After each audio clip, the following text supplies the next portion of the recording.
ब्रह्ममुरारिसुरार्चितलिङ्गं निर्मलभासितशोभितलिङ्गं जन्मजदुःखविनाशकलिङ्गं तत्प्रणमामि सदा शिवलिङ्गं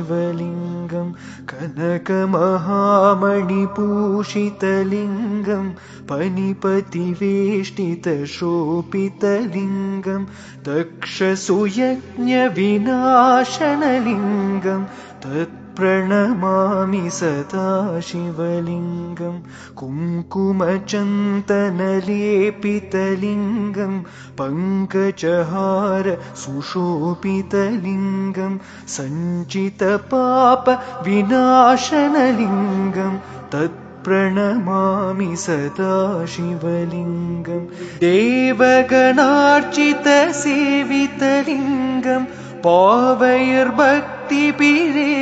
च लिङ्गं दिनकरकोटिप्रभाकरलिङ्गं तत्प्रणमामि सदा शिवलिङ्गम् अष्टदलोपरिवेष्टितलिङ्गं सर्वसमुद्भवकारणलिङ्गम् अष्टदरिद्र्यविनाशनलिङ्गं